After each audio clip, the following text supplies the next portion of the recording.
Supreme leader की मौत पर लोग सड़कों पर क्यों नाच रहे हैं? 1 मार्च 2026, वो दिन जब एक ऐसे लीडर की मौत ने दुनिया को हिला दिया जो सुप्रीम लीडर के नाम से जाना जाता था।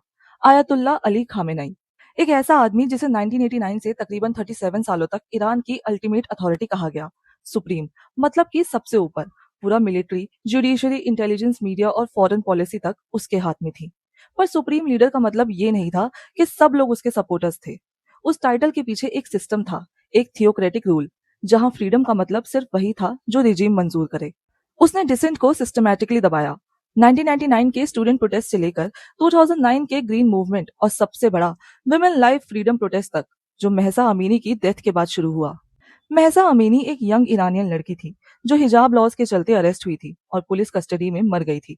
उसकी मौत ने ईरान भर में विमेन के खिलाफ लॉज और उनके रिप्रेशन को सामने ला दिया। उस मूवमेंट ने सिर्फ ईरान नहीं बल्कि दुनिया को दिखाया कि लोग कब तक सप्रेस हो सकते हैं। खामेनेई ने ईरान में मैंडेटरी ड्रेस कोड और मॉरल पॉलिसिंग को फॉलो करवाया, जहां औरतों पर स्ट्रिक्ट लॉज थोपे गए और जो लोग गवर्नमेंट के अगेंस्ट बोलते उन्हें ट्रेटर या एंटी स्टेट कैटेगराइज कर दिया जाता। तो अब सवाल ये है कि क्यों खामेनेई की मौत पर लोग इतना खुश हो रहे हैं?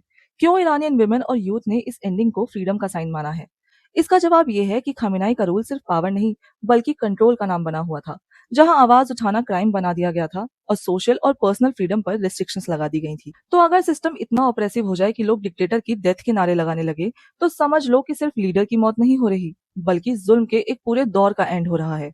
तो अब इससे एक चीज तो क्लियर है कि खामेनेई के बाद ईरान किसी एक डायरेक्शन में नहीं जाएगा बल्कि एक नई बिगनिंग के लिए फाइट करेगा।